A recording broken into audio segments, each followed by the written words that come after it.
Hello everyone, welcome back.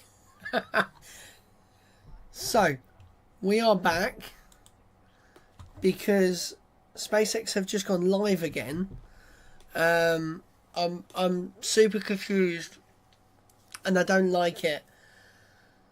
So, SpaceX have just finished their live stream of their Starlink and then they cancel the stream straight away from when the booster just touched the floor. Look at this mess. Right, I'm going to add their audio in. Here we go, guys. Kate, this is an awesome day for Splashdown. So upon departing the station, Dragon underwent a sequence of departure burns. I don't like this. this. A rest period and has since kicked off preparations for re-entry, including getting in their launch and re-entry suits and successfully performing a leak check. The next phase of the mission is when these things really ramp up. Dragon has a series of steps to complete before returning Crew 6 home. First, Dragon will maneuver to the correct attitude and jettison its trunk, which is the cylindrical, unpressurized part of the spacecraft. The trunk is currently connected to the aft or the bottom section. Apparently my camera's turned off. The heat shield is located. So, in order to expose the heat shield and get the vehicle ready for atmospheric entry, we'll why has my camera turned off? To perform a deorbit burn. I have no idea, guys. On a trajectory to return to Earth. Can I try and get it to work again? Let's see if this works. Primarily the four located on the forward and is executed at the apogee or the highest point of Dragon's current orbit around the Earth. This will alter Dragon's path to ultimately line it up to re-enter Earth's atmosphere. Right, let's see. Is this going to work? There on your screen, it should be pretty visible, especially if you are in Florida. So head outside and take a look up. It's an incredible sight, especially for these. I've broken my camera.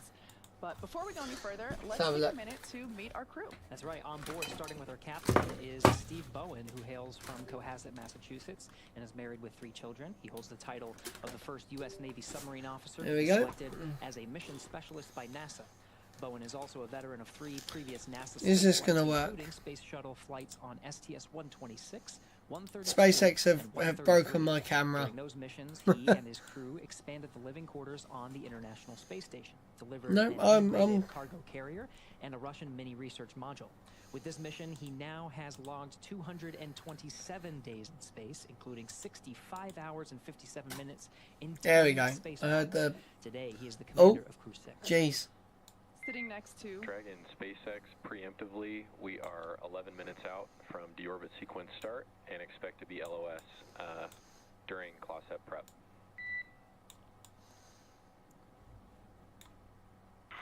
Expect to be LOS during CLOSEP prep.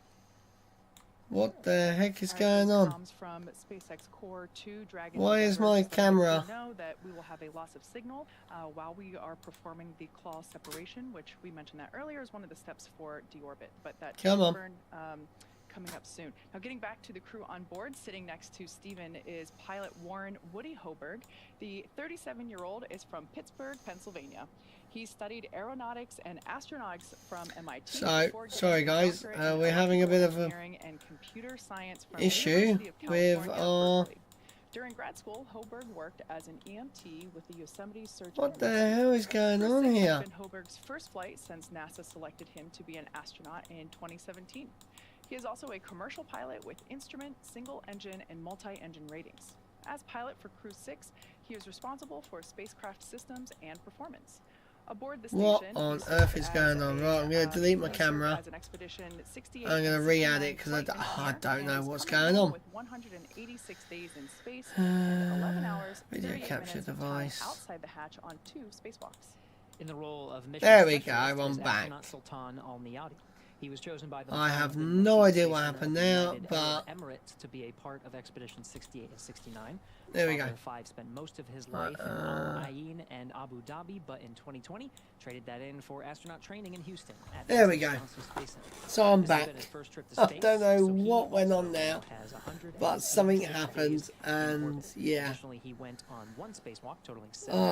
What do we think? It was also the first trip to space for the second mission specialist. I'm going to put it as a poll. Cosmonaut Andrei Fedyayev. Andre was selected as a cosmonaut back in 2012. He will monitor the spacecraft during the dynamic re-entry phase of flight. While on board station, he served as a flight engineer for expeditions 68 and 69 and returns today also with 106 80 days in space. Now, to prepare for upcoming events, the Dragon spacecraft is currently doing a couple of things autonomously. It's isolating the thermal control system fluid loops from the radiator. Right, so I'm going to put a poll in. Internal temperature of Dragon, do you like SpaceX streaming only on Twitter or X, whatever the hell they like to call it nowadays? Because I'll tell you, I don't like it at all. I really don't like it. I think it's the wrong move. Either I've got to sort my hair out. There you go. Either it's too early and they are missing features that are coming out. Maybe, you know, SpaceX are trying to earn the money. That's all I can think of. Like maybe they get more. They'll get more money from the Twitter views than they would YouTube views. I don't know. It's kind of. I don't know. I'm kind of in two minds really, because if we got 4K, I think that would be decent. But I think, you know, I don't know, there's only 2,000 people watching this stream. And if I go on to like NASA spaceflight, so NASA are actually streaming this on their YouTube channel. So do you know what? In my what do you call it? In my, I can't remember what they call it. In my act of defiance, I've gone to NASA. NASA over SpaceX, guys. Like, that is not something I would do. I normally hate NASA's streams because they are limited to 720. But you know what? We'll do it. We will keep it going on NASA for these ones. Oh, there they are. Oh, I tell you, my ear is really itchy tonight. I think I've been bitten by a bug or something. Actually, I wonder whereabouts this, where are they? Alright, let's turn it up. So on the far left there is Andrei Fedyaev, and in the seat next to him, to his right is... I need to get a haircut, guys. A proper haircut. My hair is way too funky. Emirati astronaut Sultan Al-Niyadi. You can see they're in their launch and re-entry suits, and they have entered that even before our coverage started, and performed a successful leak check. So really, they're just waiting. Right, you guys might see a quick pop up because where I've had to change my camera. Oh no, it's just gone to that one. That's cool. I love this view because you can notice the previous missions that this Dragon supported in the form of the mission patch stickers that are located there just over Andrei Fedyaev's shoulder, kind of like right there you go. I'm just going to make sure this works. Yep, my camera can come off. Cool. The Demo 2 capsule, the Crew 2 capsule, and the Axiom 1 capsule. Where are they? This capsule has been through this 3 times before. This is its fourth space flight. And I love that we are able to document those previous missions inside the capsule as a little nod to history. Can't believe I have to watch the NASA live stream. Of course, being the oh, that's mad. That carried humans for the first time to orbit. Well, my camera is actually a little bit bent to the wrong way. With Bob and Doug. Oh man, that is crazy. We've got about 5 more minutes remaining in this preparation phase for... I really don't like this. I think this is they've kind of messed As you up. can see, the crew SpaceX have. continue to monitor progress using the touchscreen. Am I going the wrong way? That's above it. their head, as well as the tablets that they have strapped to their legs. It's such a shame. It really is. It seems as though everyone is super calm and really just hanging out. I see the sun. Really a nod to the Dragon vehicle itself. There's all of these sequences are fully autonomous. Of course, it's the role of the commander and pilot to really monitor the sequence and the dynamic phases of launch and the re-entry phases, which are really some of the most SpaceX have dynamic apparently.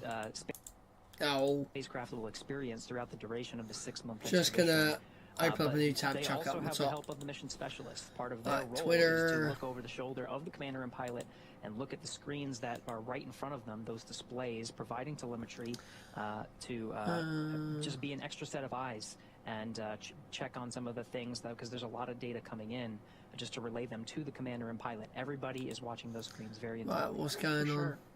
They also go through extensive training, so even though this is the first time that they have performed this splashdown in real time for this particular crew, they have worked with our Dragon trainers here at SpaceX headquarters for months in preparation for launching this mission. A lot of people are slating this is the first time they're doing it for real. They have SpaceX. practiced this with simulations many times before lifting off.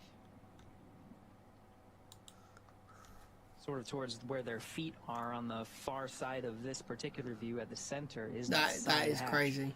Last time we saw the side hatch open on I'm literally just right before, looking down Crew my 6 Twitter launched list, to the and it's International just Space Station. It was some of the closeout teams in the White Room. It's just at Pad 39A, scrolling down. that got the crew situated for launch, making sure that they were ready to go. And that side hatch has wow, remained there are closed lots in of people duration of this complaining. mission. And It I will be don't open blame them, once to be again, fair. It once has the Dragon capsule and kind the of crew are messed it recovered up a by little the bit. recovery vessel named Megan. Once the Oh wow, recovery someone got teams a shot outfit of the the Dragon capsule and Falcon bring 9 it onto going the Dragon through the nest. moon. It'll be the Well, side not hatch through the that moon, they'll but you know open what I to, mean. Get the crew out. Transitioning the moon.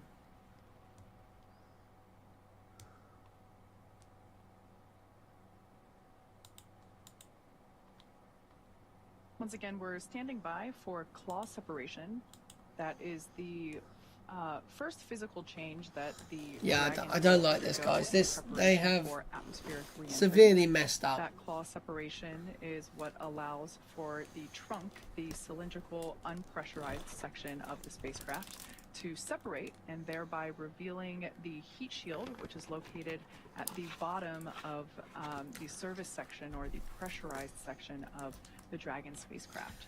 So collectively, with the trunk and the pressurized I always section, wondered how there'd be a that way trunk will separate, reveal for the them heat to shield, actually and get that the heat trunk shield is back what will in be like pointing one piece. first, if you will. But I don't towards think there ever would as be a the way. capsule Like makes its even if atmospheric you re-entry.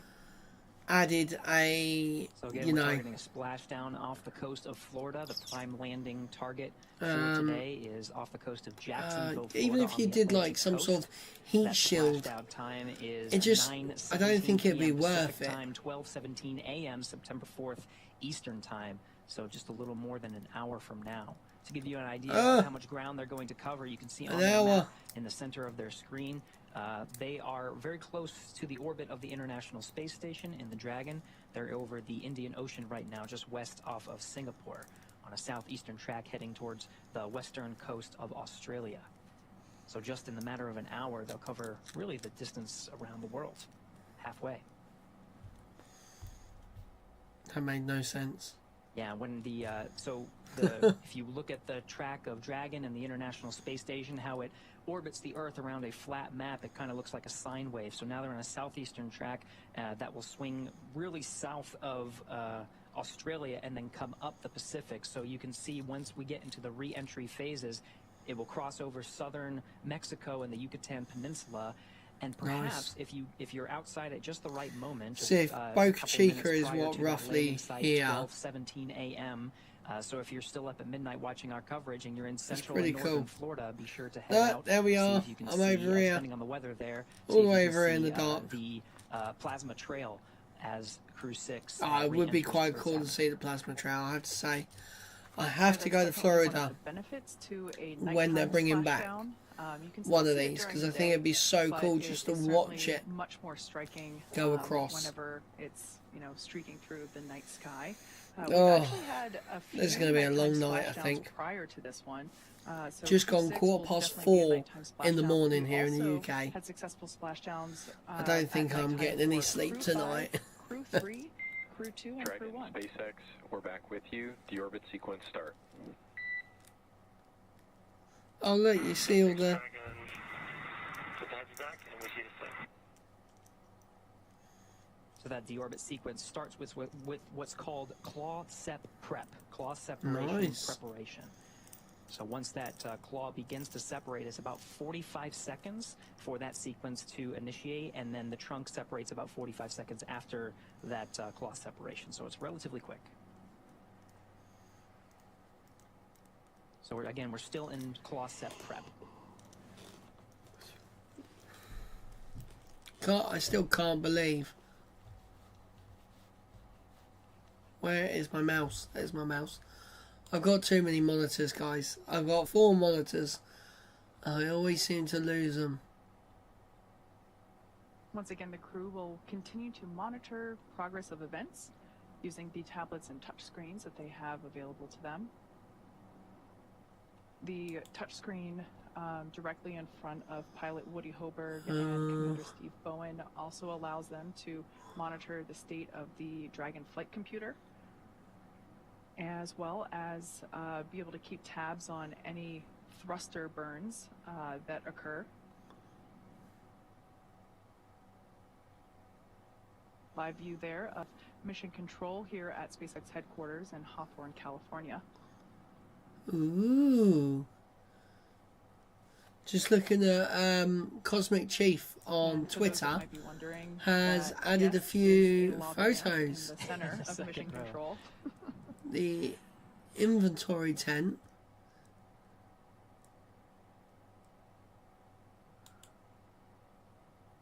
Yeah, lots of activity here. Wow, Again, lots of as a pipe. reminder, we are in the deorbit sequence, which begins with the claw separation. This demates the umbilical to the trunk, which has solar panels and have been collecting some of the energy from the sun and providing it to the batteries on board. Once that trunk is separated, or lie on the batteries inside, and there's plenty of margin of that power to provide power for the crew as they wait for the recovery teams. But after trunk... Oh, come on, give me my mouse. All right, and the pyros fire. This is so blooming annoying now. Alright, here we go. I can't believe I'm literally watching NASA's live stream of SpaceX's thing complete.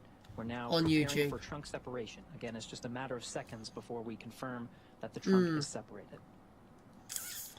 Well, I mean, I don't like it.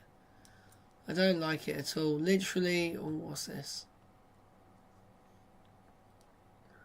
Once again, since that claw is now separated, we're able to separate the trunk. See, I don't like it. Why is SpaceX doing this? Is it a money thing? Are they getting more money by going to... The pyros fired for that trunk separation. Dragon, SpaceX, nominal trunk jettison. Oh, what am I getting?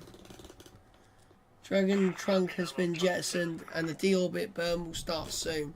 All right, so yeah, we have a good trunk separation that starts about a 5-minute clock until we begin that deorbit burn.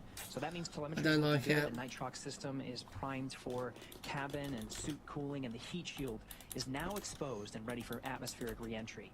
The trunk served its purpose by gathering energy from the sun through the solar rays and converting that into battery power. Since we separated the trunk, we can't generate any more new power, but we don't need to since we're coming home, and Dragon has enough battery power stored already.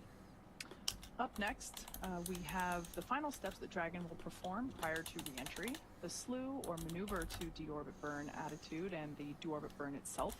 This is the last time that the forward Dracos, which are the 4 thrusters located on top of the spacecraft under the nose cone, they will ignite. The deorbit burn will place Dragon on a precise trajectory to the splashdown zone off the coast of Florida, and will last about 16 minutes once it starts. See, it looks like it lasts quite a while, doesn't it? Away from that deorbit burn initiation. We did confirm that slewing has started. So again, Dragon positions itself sort of off to the side to jettison the trunk so it doesn't have risk of recontact with the spacecraft and successfully burns up in the atmosphere. So it slews or reorients itself to make sure that those forward bulkhead Dracos are pointed in the right direction. We want a retrograde firing to really slow us down. I'm kind of messed up there. Retrograde meaning the Draco thrusters fire in the direction that the Dragon is traveling in. So the nose is sort of pointed forward if you were to think of it as traveling. Everyone is going crazy on... It's almost like the brakes, like when you're driving a car. Essentially. And this is a long burn. This is a 16-minute burn. So once it starts, we're going to stand by and just make sure and follow along and just make sure that that has a good performance. That really sets them up to and decreases their velocity. This is just enough mad. So it loses Absolutely some altitude and mad. starts to make contact with the atmosphere. So now, is there any really all that does is just delay? Altitude. I'm just going to check. I'm looking at my top screen. We'll see if there's a delay between miles an hour, but the really the atmosphere Twitter that X does feed. The bulk of the braking. It's the friction against the atmosphere and that plasma buildup. We go from 17. Well, apparently I can't even click SpaceX, so 350 through that process. In just a matter there are only of minutes. 2,000 people watching This the deorbit SpaceX burn, feed. the braking, the slowing down of the Dragon We've capsule, got preparation 3 for all of votes. that, it makes sense that it's 16 Wow. minutes long. 2 We're people now about saying a they minute and a like half it. away from the initiation Okay. of that deorbit That burn. is Right, again, definitely we are in the different deorbit sequence, to which begins with that claw many separation opinions and I want to trunk say that I've separation, seen. both of which were successful. So now we're in what's called the I'm deorbit trying to prep. see The is spacecraft has slewed with the forward Dracos pointed in the right direction, and we're priming those. I'm trying to Draco see if there's thrusters ready any to, like fire for that difference 16-minute between burn. running the Twitter feed Once or again, the this deorbit burn will place Dragon on a oh, precise actually, I'm not trajectory live. down site just off the There you go. Atlantic coast of Florida. Wasn't very far Jacksonville. off. I think actually the Twitter And we're feed less is than a minute away from deorbit burn. slightly ahead. Let's Once again, listen. this is the last time here in this view. That side hatch is what will be utilized for crew egress. Yeah, or do you exit know from the what? Capsule in just under an hour from now. I'm gonna just get rid of that. Once again, we're targeting Bring that 9:17 down. p.m. Pacific, 12:17 a.m. Eastern. Let's see what the time quality. The quality is for pretty Splashdown. much the same on a NASA stream. And we are getting lucky with some of these internal cabin views as we prepare for that Look at that. deorbit burn I start. mean, This will be I the wish last this was like a time that the crew is in 1080p an orbital daytime. because you'd be They're able to currently over read the what South it says. Indian Ocean just west But off you the can coast see of there's a Australia. countdown here. And again, their trajectory That takes is them their south, countdown to like around Australia and then on a Splashdown, northeastern trajectory basically. over the Pacific Ocean. The So you deorbit, got. there I at wanna the say entry the interface, the time that it actually time? has that plasma buildup as it's slowing down significantly through the atmosphere. Oh, I don't know. That will happen, and you may be able to see it depending on where you are, depending on the weather and cloud coverage. But that track brings it over the southern Mexico and the Yucatan Peninsula. I don't like it. I We do have don't deorbit know. burn start. You can see I'm it still on their kind of displays, actually. A bit on the You can fence, see really. those thruster firings on the left display there. I don't know. I'm really on the fence about this whole. So again, that's a 16-minute burn. My God, I don't know if you guys heard that. So the army around my area are training. There you So go. a There it quick goes recap, again. Within the last 10 minutes, Dragon jettisoned its trunk. But and they are initiated the deorbit burn. practicing. For those for the operations, Ukrainian NASA war. and SpaceX closely coordinate with the United States Coast There you go, Guard boom. to establish a safety zone to ensure public safety That and is the mad. safety of those involved in the recovery operations, as well as the crew Boom. on board the returning It is, spacecraft. and let me Multiple tell you guys, notices are it issued to is the mariners in 25 advance and minutes during past recovery 4 in the operations, morning. and Coast Guard patrol boats are And they deployed to are discourage testing. boaters from They're entering about the 2 splashdown miles away zones. from me. We want to stress to the public the need to respect this safety zone. Recovering a spacecraft from the water is a hazardous operation, and any other boats interfering increases the risk to the astronauts in the Yep. capsule, the teams working to recover them from the So water. don't be an and the idiot safety of those and that don't enter try and close. chase For down the the safety of bloody crew and your safety, capsule. We recommend you sit back and watch as we'll be bringing you the My best gosh. possible views of our astronauts' homecoming. Oh, I might have to quickly check my local Facebook, because people are going to be complaining. Or head out into your front or backyard, I'm just going to quickly, definitely be able to witness Dragon capsules because streaking people are across going to the be night sky. complaining on the. Absolutely.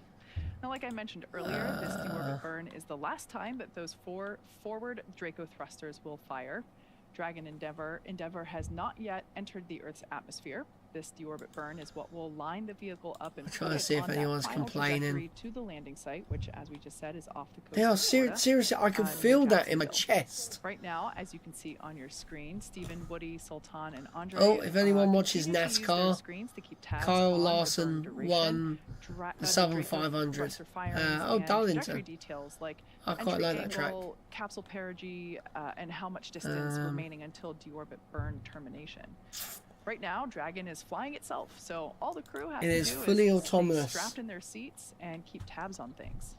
Great view there. Bloody Nora, they are quite loud actually. Exactly what the crew can see with respect to those Draco thrusters firing. Let's see if anyone's put now, with more. Stephen, Woody, Sultan, and Andre ready to deorbit and splash down back on planet Earth, they'll be heading to one of 7 targeted sites supported by SpaceX and NASA. All of these sites are located off the coast of Florida, either in the Gulf of Mexico or the Atlantic Ocean. Well, I'm glad I'm not getting up early. Or at least, I might even just stay up now. So what, we're just under an hour from Splashdown. So that'll be 5:30 in the morning. I might as well just stay up.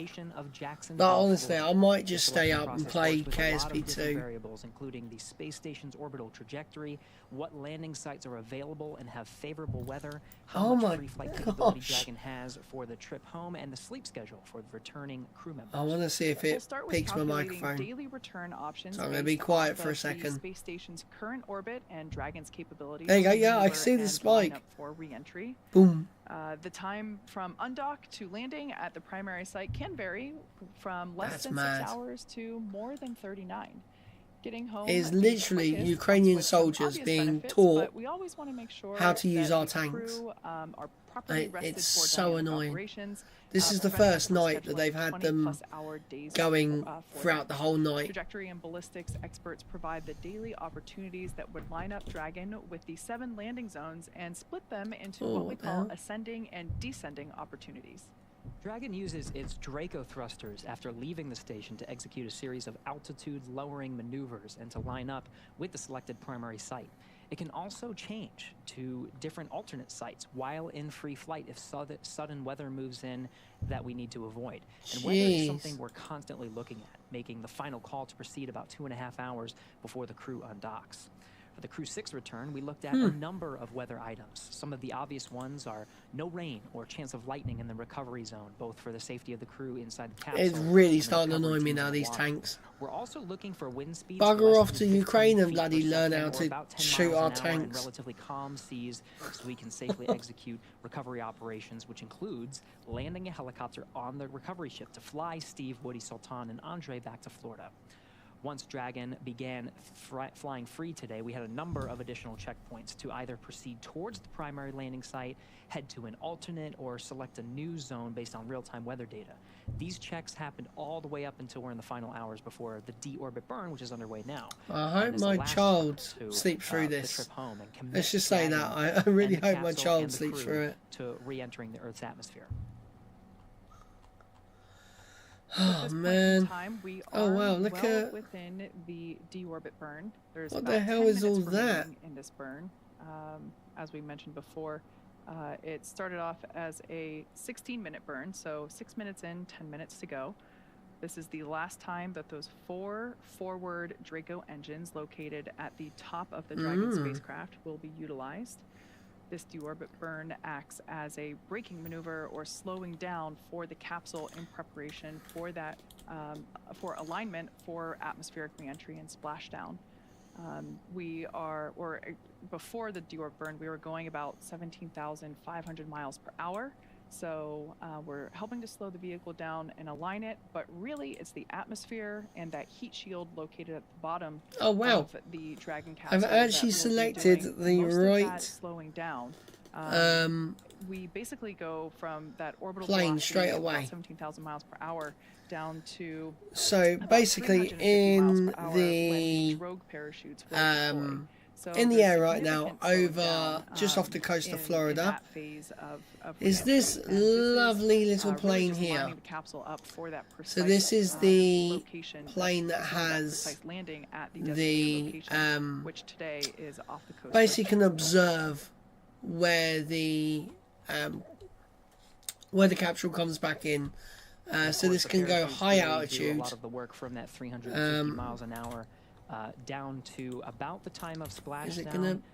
The capsule is traveling an approximate 15 miles an hour. Oh, okay, open the new tab. In the, but yeah, so coast. basically it's gonna somewhat land over here. Drogues provide some initial deceleration so this as well as stabilization of the helicopter, vehicle once it passes through the atmosphere. I'm pretty sure is going to for just a few the minutes tug. before they're jettisoned, and the four So that's a main normal parachutes, airplane. are deployed and inflated Normal to airplane. really slow the vehicle down to the landing site and get us down to that 15 miles an hour. That's coming to the UK. Manchester. What a horrible airport that is.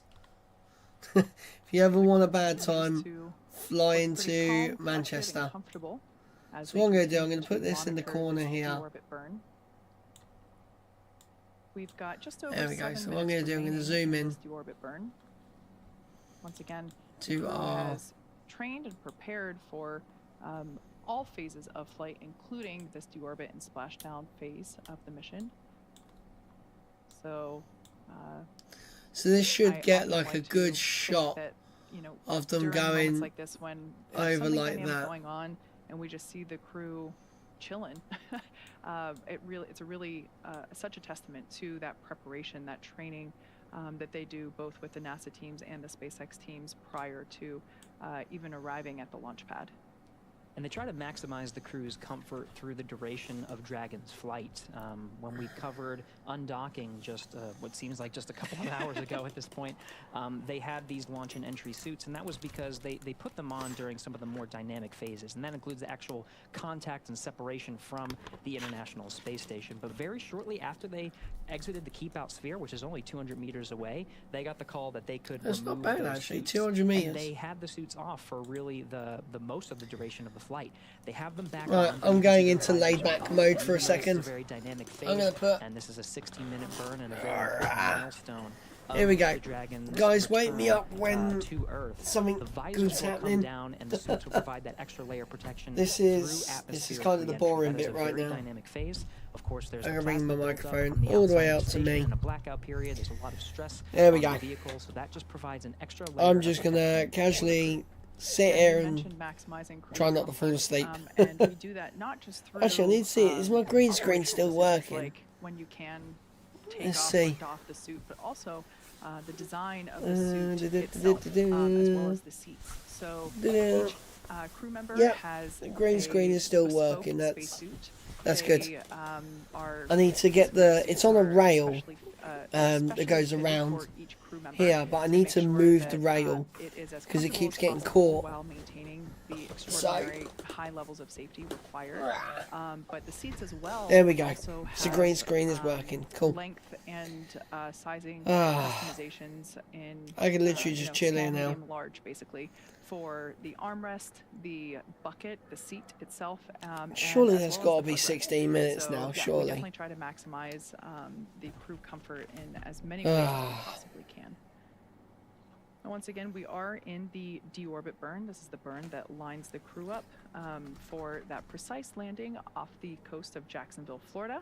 And we're just under 5 minutes remaining in this burn.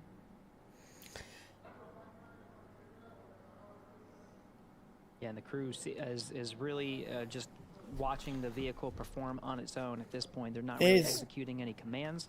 You can see they're looking at some of the data that are coming in on their displays. On the I was going to say on the display, left. you can see all of those thruster firings. Those are those 4 forward bulkhead I was going to say, why is it flashing? I was expecting like a long pulse, but I'm guessing that's kind of slowing the spacecraft down to decrease its altitude to meet up with the upper limits of the atmosphere. Keeping it faced the right way. I was actually going to ask that, but hey, they just answered it for me. I'm even going to take my shoes off. I'm in my shed, so I've got carpet, but oh, that feels so much better. 12 minutes into the burn. 12 minutes, is that it? 4 minutes left. Jeez. This is the longest 12 minutes of my life, I swear. As I mentioned before, after this deorbit burn is complete, we will be able to close the nose cone, which is the basically the pointy structure at the top of the capsule that has been literally, guys, we have got way too long now to wait. To allow for access to that forward hatch as well as usage of the... Oh, I've got sweaty feet. So we'll be able to close that, and that will basically make still, the... Do you know what? For back into its aerodynamic, a rocket thing, shape. The we close that nose cone. We will begin atmospheric re-entry. The actual gap between all these planes 7 minute period are not actually that big. Like, I know this is like a couple hundred miles, but like, is it that refined now that, you know, it couldn't just end up over here, or it couldn't end up down the bottom? And allows them to decrease that altitude. What would actually happen so that will take us to if it about came in 40, too early, just a couple of minutes left, but not early enough to hit the sea? Until they start, like if it hit the Gulf, before it hit the Gulf of Mexico, it hit. Spacecraft to do a couple of like, it allows them to close you imagine it just randomly comes down on, you know, once again and get into the entry interface, a residential area and the, in somewhere in Florida. In the right direction to take, that would be. Obviously, they would. Exactly. So if you want to think about Dragon's orientation, probably get fined or something, but you know, the forward end, or if I'm literally, guys, I'm literally just going to sit here. Launch pad, it's the top end of just the move that Dragon way. Spacecraft is basically pointing forward, this is the life. I'm just gonna so relax here. Do you know what? Performing a retrograde burn, which is sunrise should be soon for me. So we will want to, after this burn is complete, basically rotate the capsule or slew it in order to make sure that that heat shield is then the end. The bottom end is what is actually pointing toward, you know, in the direction of their trajectory, so that that heat shield is able to do its job, which is really utilize that friction that will. Oh wait, they're just passing over Florida now. Passing through the Earth's atmosphere and slow that vehicle down significantly. Once again, we're going from an orbital velocity of about 17,500 miles per hour, and that atmospheric reentry, that heat shield action will take us down to about 350 miles per hour. That's crazy. So we're about just over 1 minute remaining in the deorbit. Oh, finally. This has literally been the longest 16 minutes of my life. This is the burn that essentially commits the crew to that precise landing zone just off the coast of Jacksonville, Florida. Do you know what? I haven't seen a single one that's not splashdown time hit. Of 9:17 p.m. Pacific, 12:17 a.m. Eastern. Man, we've got so long yet to go. And again, this is Mission Control here in Hawthorne. Teams here monitoring Dragon's progress and the progress of that deorbit burn. It'll be the crew operations and resource engineers. This is so much fun. From here in Mission Control in Hawthorne, that relays the burn performance status up to the crew via Dragon to ground. It's currently 4:40 in the morning. I'm still awake. This operational shift on console tonight is Jake Vendel. Hello, Jake. Are we going to get anything from Jake? As Gary mentioned, this is the primary communicator for from SpaceX Mission Control to the crew. Very similar to NASA's Capcom role. Dragon, SpaceX, deorbit burn complete and nominal. Nose cone closure initiated. Nice. SpaceX Dragon copies. All right, right, what I'm going to do coming from SpaceX 4, Jake Vendel, letting us know that the deorbit burn completed and everything went nominal or as expected. So that's all really good news. Very good. We are in the deorbit sequence now. So that Here we go. The nose cone is about to close, and I can see it's actually closing now. In the background, the Dragon is currently inhibiting those forward bulkhead Draco thrusters that we just used to complete the deorbit burn, ensuring it's safe to latch the nose cone and shut for re-entry. Also, the vehicle has initiated the nitrox suit purge. So this will help Steve, Woody, Sultan, and Andre cool and comfortable during re-entry, which is coming up here in about 20 minutes. At this point, the nose cone is closing again and protecting the forward hatch for re-entry. Steve, Woody, Sultan, and Andre are using their screens to monitor the locking of the nose cone, which is done by a set of hooks. So we're about 2 minutes until the nose cone is completely closed and locked in. So there we go. That is the deorbiting burn done. Once again, we are in the deorbit sequence. Oh. So far, we have... This is going to be a long night, guys. I might just fall asleep. Deorbit burn, and right now we are closing the nose cone. This is the final physical change or modification to the Dragon capsule prior to re-entry. After the nose cone is closed, we will slew or reorient Dragon to basically make sure that the heat shield is what is pointing first toward planet Earth, and that will line us up for atmospheric re-entry. And a lot of that is in work now in concurrence. The closing of the nose cone is underway, as well as the slewing. Again, there's plenty of margin here from the time that the deorbit burn is complete, that 16-minute burn, and the time of entry interface.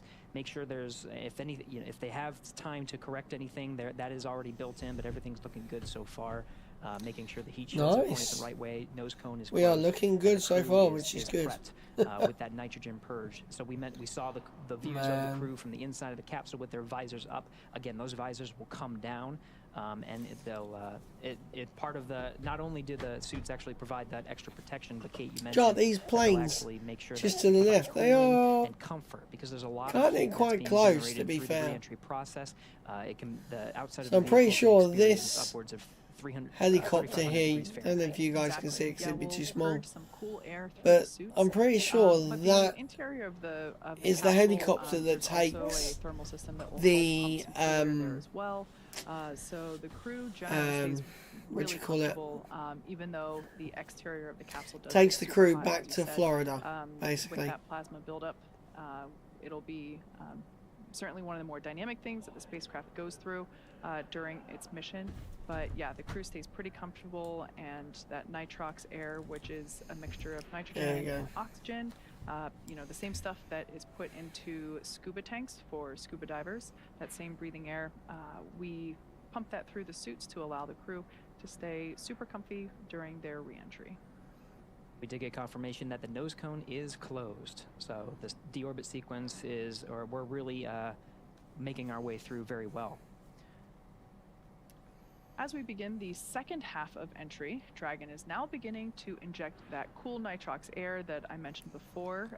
I need some of that cool nitrox air. Stephen, Woody, Sultan, and Andre. It is too hot in this shed.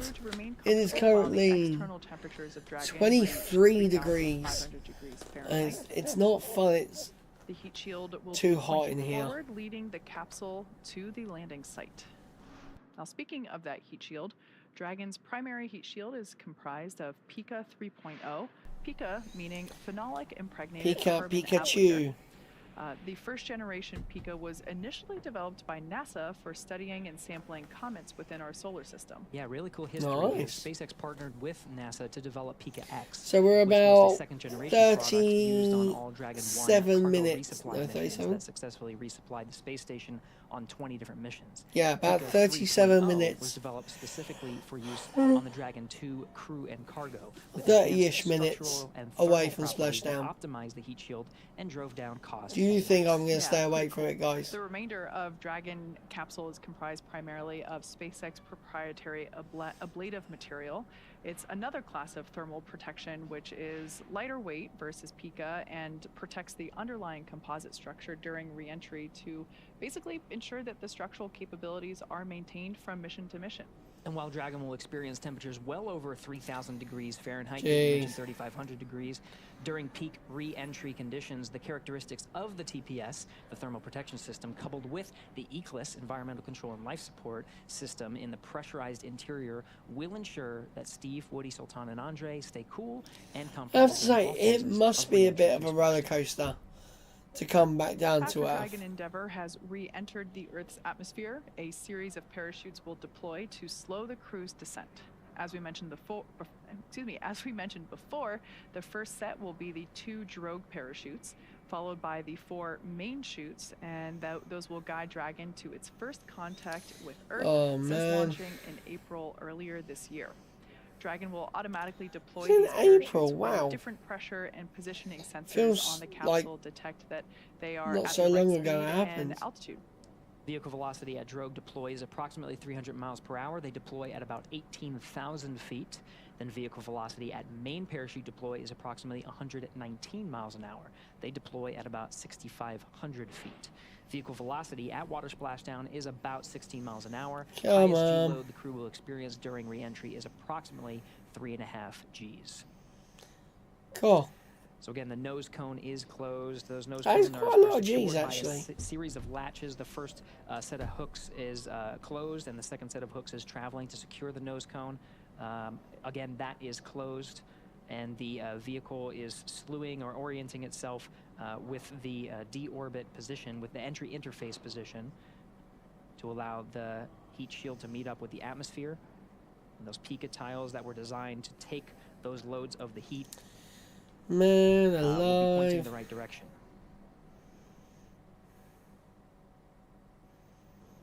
Man, it's starting to get to me now. I'm really starting to get tired. In March of this year. Right. Because I'm doing nothing. I'm just sitting here. Pacific time. Hey, look, guys, we have Falcon 9 right there. Actually, let's see if I can get this to work. There you go. We got the Falcon 9 with the crew module on top. Falcon Heavy, Booster 9, Space Shuttle, and the near Jacksonville, which is our primary Saturn 5. That was hard for me to remember. And then almost every single Prime and every single Prime Energy along there as well. Dragon, SpaceX, nose cone secured for entry. Nice. SpaceX Dragon's out. So again, 2 sets of latches that secure that nose cone. Those have traveled and confirmed that not only is the nose cone closed, but it is secured for re-entry. And with that, Dragon, I've got a entry sequence brief. Report ready to copy. Oh, here we go. We got our entry brief. If my eyes are closed, it's not because I'm falling asleep. SpaceX Dragon, we are ready to copy. I'm giving my eyes a rest. All right, Steve. We see blackout start at 0404, blackout end at 0411, and splashdown at 0417. No update to vehicle status. Weather still looks good. How copy? Sounded good to me. 0404, 0411, and 0417. Weather still looks good. And I think that copies it all. Thank you. Good readback. One more note, we noticed prior to the burn, a few of the tablets were not secure to the satchels. I'm hoping that you can positively verify that each tablet is indeed secure.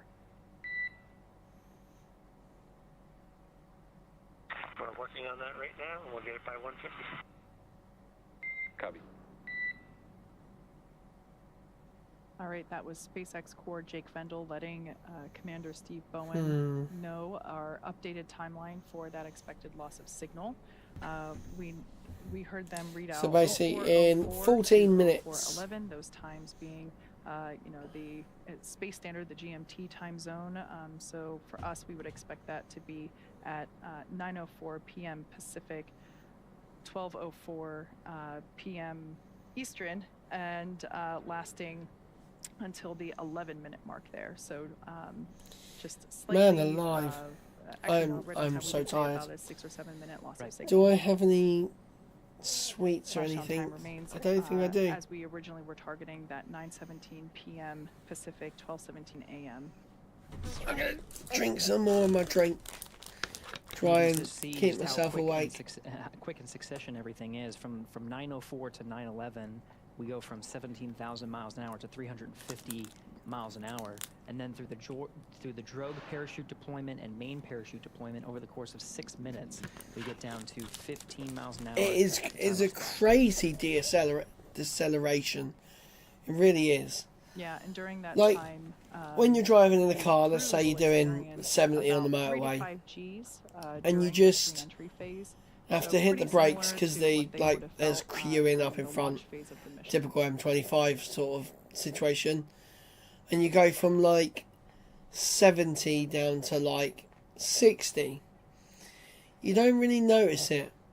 But if you have to slam on your brakes and you're like coming to a standstill, you notice it so much. So you could just imagine what these guys are going through.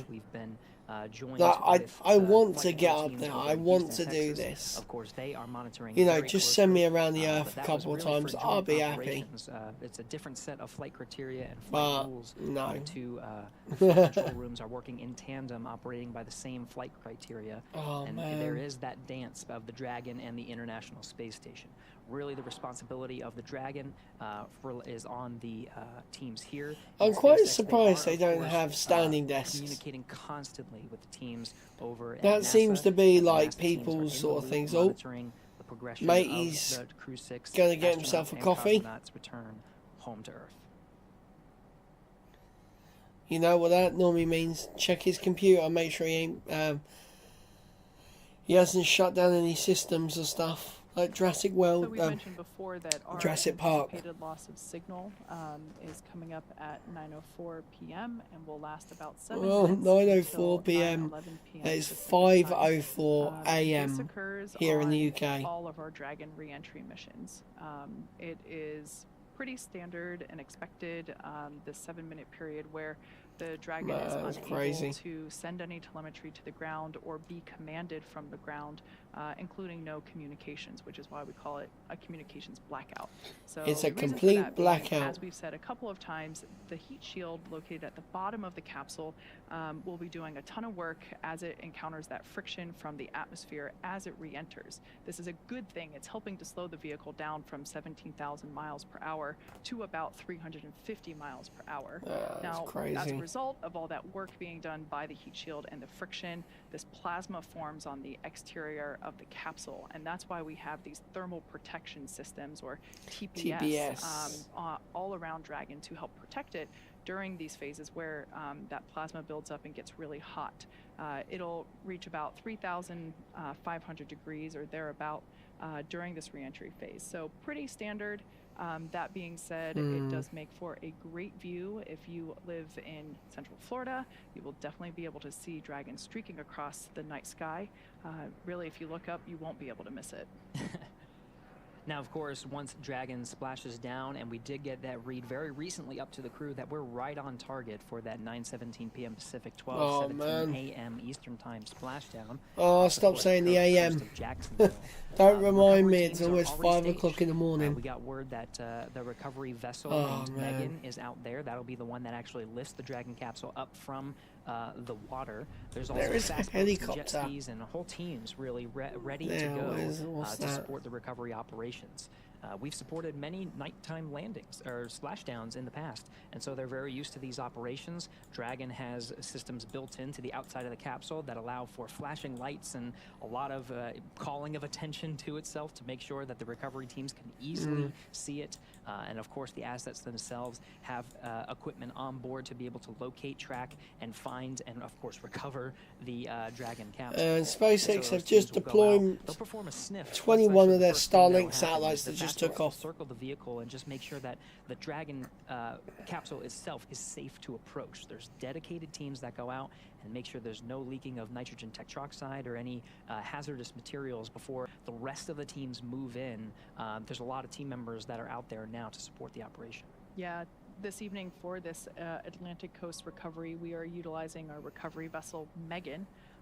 And those teams are I love how they're just giving it a normal name. Away from the targeted splashdown site. So it's one of my favorite but frustrating parts of Splashdown is after we see the capsule actually land in the water and we see the parachutes be released and Splashdown as well, we then have to wait for the recovery vessel to trudge those 3 miles, and in that time it's pretty crazy to be fair. The fast boats approach the capsule, as the name suggests, much faster. They are slower than Megan, the primary recovery vessel, so they can get out there much quicker and perform, as you said, that sniff test as well as recover the parachutes from the water.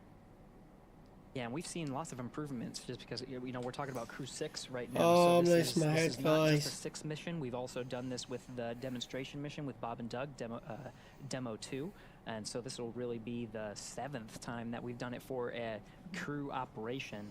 And so the recovery teams have become much more efficient and had lessons learned along the way. So the recovery operations we've seen just get a lot faster overall. Absolutely. Yeah, we've done nighttime splashdown operations for Crew 1, Crew 2, Crew 3, Crew 5, as well as Axiom 2, just a couple months ago. So yeah, the recovery teams at this point have actually had more nighttime splashdowns than they have daytime. I was going to say, I can't remember the last daytime splashdown. I should say for crew missions. That's right. Yeah. Or not for NASA crew, but for crewed missions, I'm not counting the cargo missions. Right. And it is it is a good nod to make sure that we mention the private missions as well. We mentioned the Axiom mission 1 and 2, of course, Inspiration 4.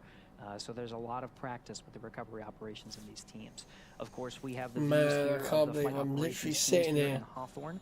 half falling asleep. Dragon's re-entry. Again, we've successfully performed a deorbit burn, so we're just waiting for that entry interface that's coming up at 9:04. So really just 7 minutes from now, and that is the beginning of the blackout period. That's when the Dragon capsule starts to experience the molecules of the atmosphere a lot closer, so that it experiences much more friction, and we start to see that plasma build up, and it provides a significant amount of drag and shaves a lot of velocity off of the Dragon capsule right now, traveling about 17,000 miles an hour, and through the 7-minute period. Well, of technically blackout, it's where actually there is going that less plasma now, buildup isn't it? Where we are traveling through.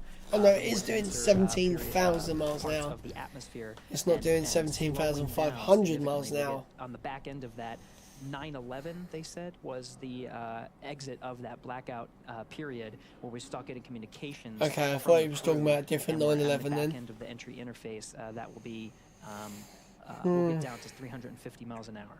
Yeah, if memory serves me correctly, we typically hear SpaceX core start reaching out to the crew about 1 minute early. There have been some instances where we've been able to regain communications with the crew a little bit earlier than originally anticipated. So probably around the 9:10 p.m.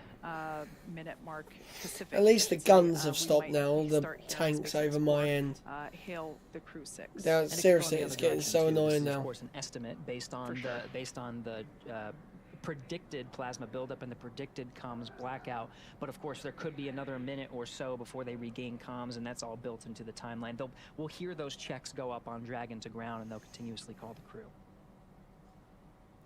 SpaceX Dragon campus secure. Oh, look at that. Oh, lovely. Frame drops. Dragon tablet secure, restraints tightened, and visors down. Oh. We are 5 minutes until the predicted comm blackout. Dragon Endeavor, see you on the other side at 0411. 0411. Yep, so 0411, we'll talk there's 12 minutes. All right, that was the voice of Crew 6 Commander Steve Bowen, letting us know that the teams have put away and secured the tablets that were prior to now. They were located and strapped onto their legs. Yay, it's officially 5 a.m. in the morning here in the UK. The visors, so the last time we saw the crew inside the capsule, their visors were up. They've now closed the visors, and that provides really a leak-tight environment for the crew during this dynamic phase of reentry.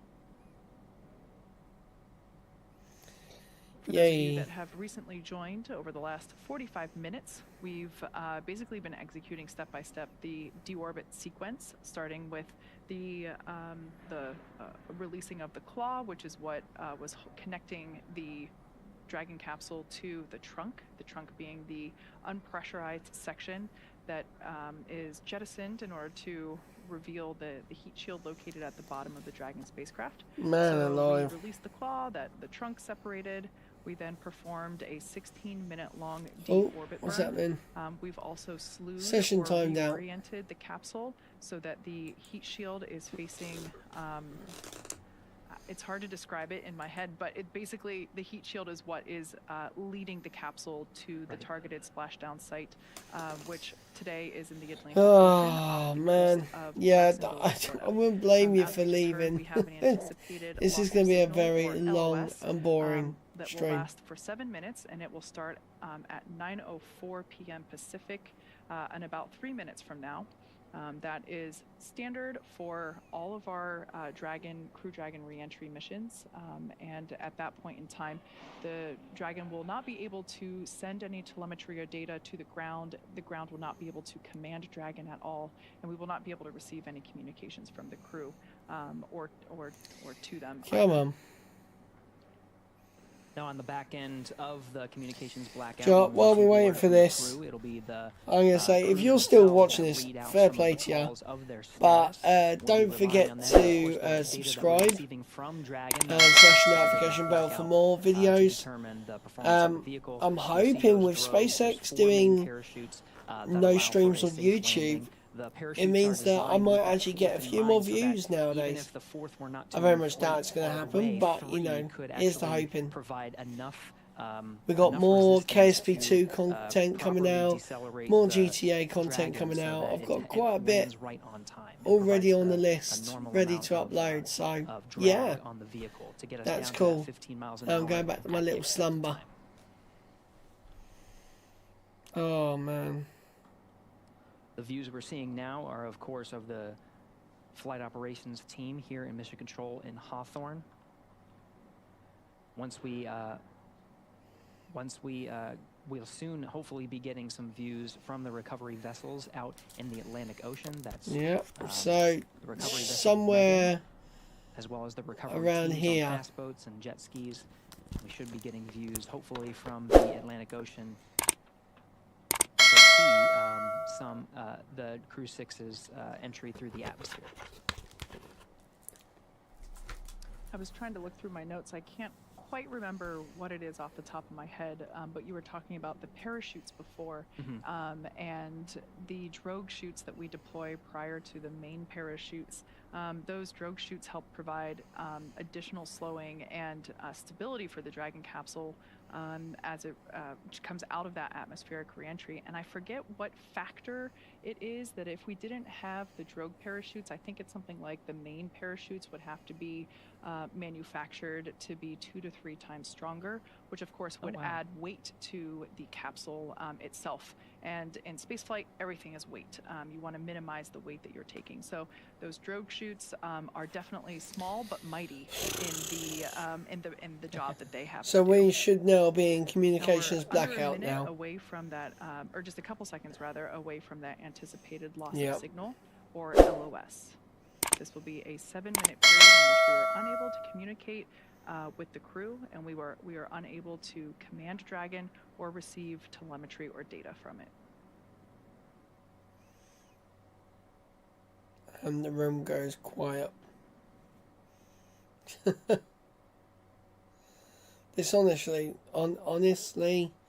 it's 5 o'clock in the morning. I'm so tired. Now, right on time, 9:04 p.m. Pacific, 12:04 a.m. Eastern. 5:04 a.m. in the morning here in the UK. Blackout. Kate, as you mentioned, what am I doing up? Teams here in Mission Control in Hawthorne may start reaching out to the crew a little early. The crew themselves may see an acquisition of signal from their own data and call out to the teams to let them know that they're outside of the blackout. It could be intermittent too, so there's a lot of different factors, but the key here is communication, and they'll continue to talk to make sure that they are relaying they, meaning the crew, are relaying the information to the teams here. I'm actually going to stick my fan on, guys, because it's getting really, so for those of you really warm in here. Joined us at this point, we have entered. I shall be back in 2 seconds. Blackout period, a loss of signal or LOS. and lasts approximately 7 minutes due to plasma formation around the spacecraft. During this time, no vehicle telemetry is received by mission control, which you see there on your screen, and no external commanding of the vehicle or voice. It's really early here in the possible. UK. But I'm going to as a stand up for a reminder, bit. Dragon is designed to fly up itself. in the air. During this re-entry, the vehicle will be slowing down from orbital velocity, which is about 17,000 miles per hour. Right, there we the go. top temperature that Dragon will experience Oh, I'm going to upon stand up for a re-entry bit. is about 3,500 degrees Do some Fahrenheit. stretches. As we've mentioned before, this expected blackout period is Honestly, it is so we anticipate it to last about 7 minutes. I might be so a little late bit less. in the morning. It might be a little bit more, but we will definitely be able to hear the crew once they do re-enter from that anticipated loss of signal. We'll have acquisition my of back signal, is killing which me. is AOS. Honestly, That's this right. is the worst bit Prior about to, living their in the entry UK and the watching beginning of the blackout rockets. Period, we were Like, still tracking an on-time splashdown. Again, when for those following they're- along, that's 12:17 a.m. Eastern move my Time, microphone a sec. 9:17 p.m. Pacific Time.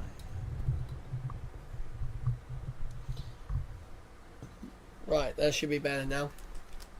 So yeah, the problem with living in the UK and liking and watching Now rockets the atmospheric is entry this. phase of It the is 5:07 in the morning. return for the Crew 6 crew. In fact, I Once can't again, quite the see if plasma it's buildup on the getting exterior lighter of the outside. I don't know capsule what results time in, sunrise is. our inability to command or communicate with the Dragon capsule during this time. This happens with all of our crew missions, and we expect this to end at about 9:11 p.m. Pacific or 12:11 a.m. I'm quite shocked we haven't seen live view any there of the, SpaceX mission control located oh, just what's behind that? Gary and myself. Okay, They're Elon's just continuing tweeted. to, monitor Oh the man, length of the acquisition of signal. it's seriously, it's so late. Blackout period, and we Like, will be if able this to was a hear, work night, I wouldn't have SpaceX done this. Who for this evening shift is Jake But luckily, Randall. I've got 3 We'll more probably days off start work, to so hear him hail the crew I'm good. around 9:11 or 9:10 p.m. Pacific. So if you're following along of our coverage and you are Unfortunately, in southern we Mexico, are. or the Yucatan Peninsula, there is a chance, depending on the weather that you have down there, that you would have been able to see the beginning of the entry interface. We're now about 4 minutes in of a 7-minute blackout period. This is a great graphic indicating the trajectory. This is an ascending trajectory that Dragon is taking. So as Gary just said, over the Gulf of Mexico, across the Yucatan Peninsula of Mexico. So if you're tuning in from Central Florida, head outside right now, look up, because if there we this go. looks like our So first live this view from is- the WB-57. That's right. This is a This is from that plane. So that plane across there, this is footage of from the that Dragon plane. vehicle in the middle of its entry interface. Again, we're about 4 minutes So, in. We have a tally ho on the vehicle from the WB-57. so it's coming across here. Actually, maybe about 5 minutes in at this point. So maybe a little bit more than 2 minutes. Again, there's some variation. So there we in go, the guys. predicted We 7-minute actually time have- period. It's not exact. We're here a Oh, little look early, a at little later. that.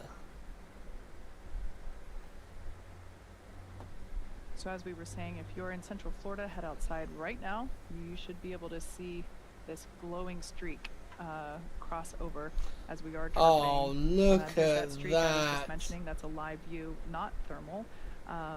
This is heading towards the Atlantic coast of near Jacksonville, Florida. So a beautiful view, very such a striking That is visual very that cool. we have for these nighttime splashdowns.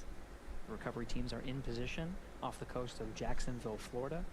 I'm kind of confused. We Is are that still targeting our expected splashdown time of 9:17 p.m. Pacific, 12:17 a.m. Eastern. We only have about a minute and some change of this blackout period anticipated. I'm really confused. Again, What is there's some that variation like on when we purple can hear from light? the crew. So what you're seeing on your Dragon, SpaceX, comm check. So at this point, we're going to hear SpaceX core begin to hail, as Gary said. This blackout. So I period think is I saw a estimated, so flashing we're now light, and I beginning to reckon reach out that's to the crew to see if helicopter. we've regained that communications capability. What you're Dragon, SpaceX com check. So they're gonna keep trying them, Screen now is a live view of and they'll get a ping back eventually. Oh, there you go. And we hear Crew 6 from inside the cabin on the back end of the blackout. Copy, Dragon. We see a healthy flight computer. Expect automated chute deployment. Well, that's really good. That is gorgeous. There's our live view of the crew, our first view of them on the other side of that communications blackout. Look how bright it At this is. point in time, they are re-entering through the Earth's atmosphere over the coast of Florida, heading towards Jacksonville, Atlantic coast.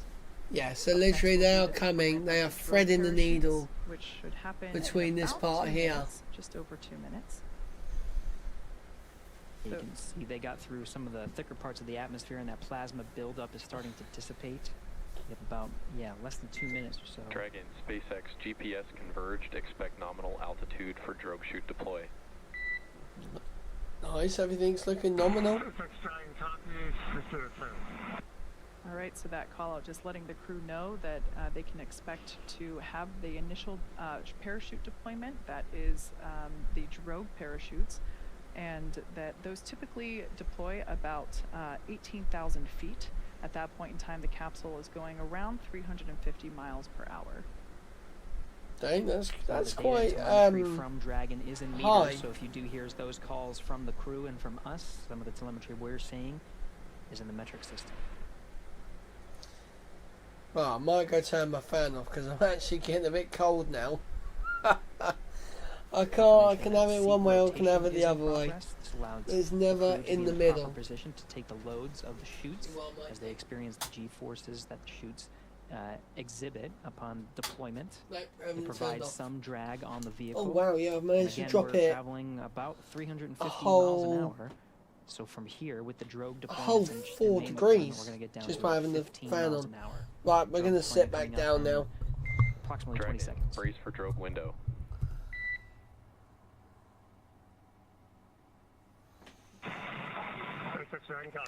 Where's me? I can't find it. And we're roughly 30 seconds away from that drogue deployment. SpaceX Core just telling Here we the go. crew to prepare for the deployment of those drogue parachutes. At this point in time, they are around, or when the drogues are deployed, they're traveling around 350 miles per hour. At the time that 350 the miles main an hour. parachutes are deployed, That is just quite mad, actually. seconds later, they'll be going around 120 miles per hour.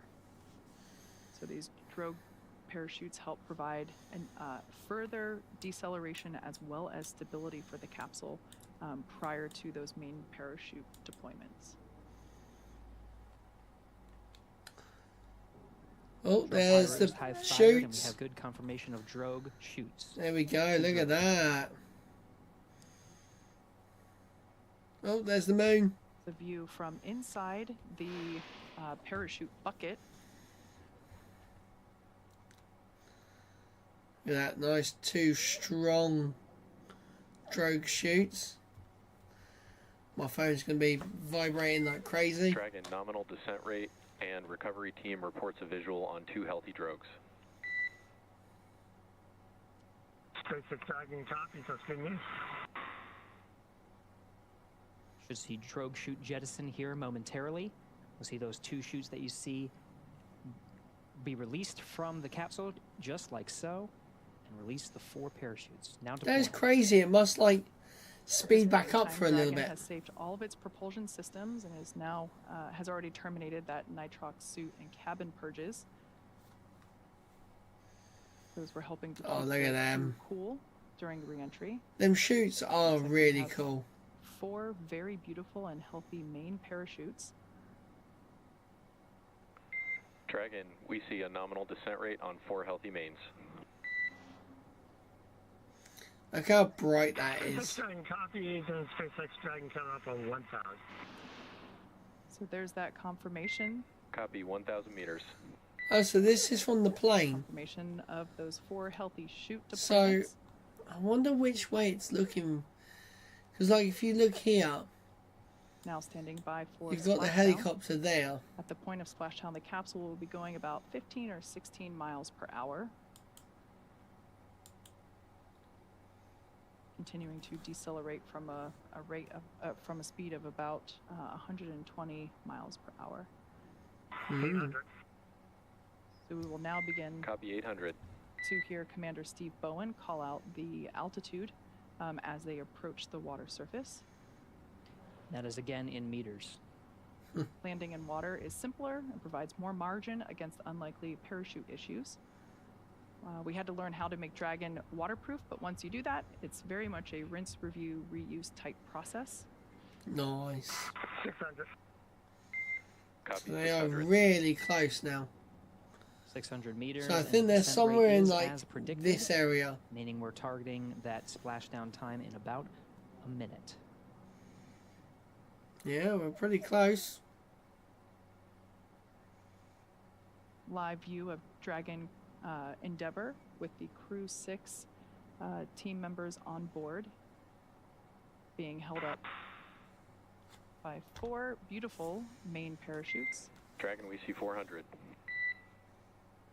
Oh, have they lost comms? We're now about 400 meters above the ocean surface. Damn. So they're really not that high now.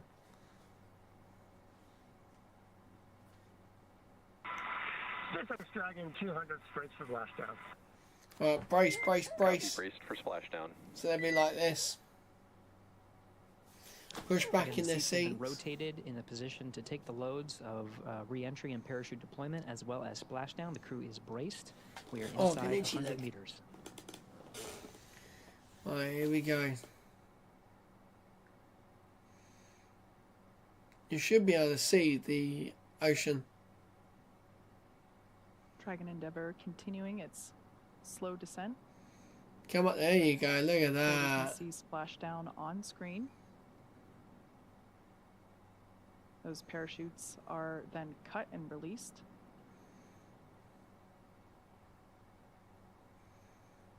Dragon Endeavour has now returned home. NASA astronauts Steve Bowen, Woody Hoburg, Sultan Al-Nayati, and Andrei Fedyayev. SpaceX Dragon splashdown. We are in water rough riding. Hey, they're in the water. Copy splashdown, and we see main chutes cut. I'm going to get rid of that top bit. So there's that helicopter. After a 17-hour return journey from space, Crew 6 is home. That is The quite teams have been cool, ready actually. and waiting about 3 nautical miles away, so it's going to take them about 30 minutes to make their way to Steve, Woody, Sultan, and Andre inside the Dragon. You see the recovery forces and some of the views that you're seeing. Of course, these views being provided by the recovery vessels. You saw there was a helo deployed, providing some visuals and lighting of the Dragon capsule. Again, we stable 1. Oh, Copy stable 1. Dragon Endeavour, on behalf of NASA and SpaceX, welcome back home.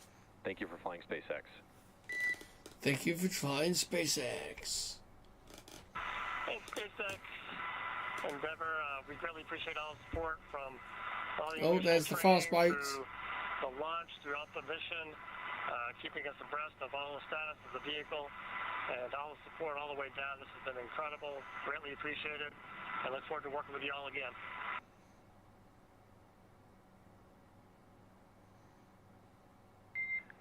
Copy all, and you've got a room full of happy people here. We've got some systems to verify safe before we give the boats a go to approach. I'll be back with you on that topic in a minute. Nice. SpaceX Dragon copies. We'll just enjoy the wallowing here. Might be soothing. We maybe I'll be napping soon. So there we just heard SpaceX Core just indicating to the crew that we're going to do some checks here. Here from Mission Control Hawthorne, we're going to do some system checks to make sure that everything is safe as necessary on the Dragon Endeavour capsule. They will then give the go for safe approach to the teams there that you see on your screen in the fast boats. One of those boats will focus on recovering the parachutes from the water. The other will begin inspections, a sniff test for those onboard propellants, nitrogen tetroxide. It does seem to like bobble around quite a bit, doesn't it? If I don't think I could. Them, so we definitely want to ensure you might get a bit of seasick bobbling around, as well as the crew.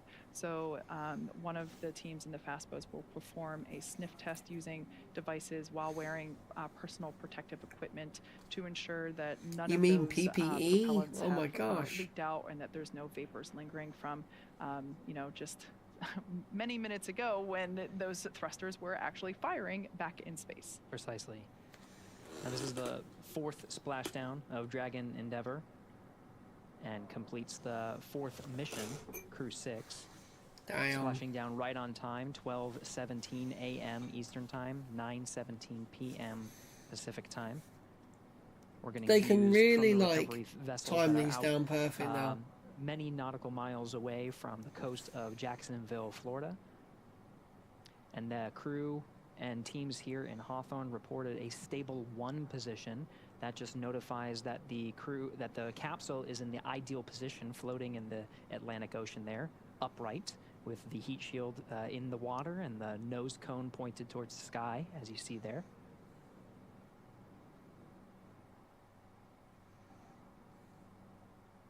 As you mentioned, this is the 4th splashdown for this particular capsule. Most recently, it supported Axiom 1. Prior to that, Crew 2. And prior to that, Demo 2. So this capsule, look how much that is swaying back and forth. I had the opportunity as part of my day job to go inside the capsule while we were building it. And when I say building it, I mean like for the first time, not during the refurbishment process. And when we were originally building it for the Demo 2 mission, I just remember being inside this capsule and thinking, Dragon, SpaceX, we are go for recovery personnel to approach the capsule. Expect fast boats alongside in just a few minutes. Dragon top, we'll be looking for the light. Definitely some communication issues. Mission control, letting the crew know that everything checked out from a systems check, and the team there on screen in the fast boat now has the green light to approach and begin performing these sniff checks for those vapors for the onboard propellants. Just to conclude my thought, it's always great to see this capsule fly and land, and it just makes me so happy to see it with another mission under its belt. It's part of the design of the Dragon capsule is to be reusable. So even after the harsh conditions of 3,500 degrees of plasma buildup and being in the salty ocean, it's a bit hot, more than your air fryer can do. Refurbish it and prepare it for the next mission. And this is the 4th successful flight of Endeavour. Do you know what, guys? I'm going to call it quits. I'm starting to fall asleep. Teams will actually may see some of the team members crawling on the There's that helicopter that we saw. The rigging process. So yeah, if has the equipment necessary to bring the Dragon out of the water into what's How called do the I Dragon's neck. get rid of it? So yeah, I'm going to call it quits there. We've seen it re-enter. It's still another 20 minutes away from getting on the boat. So yeah, I don't think I'm going to make it tonight. So yeah, I'm going to end the live stream. Thank you very much for watching. I'm Lee. Fly safe, land safer. I'm off to bed. See you guys later. Bye.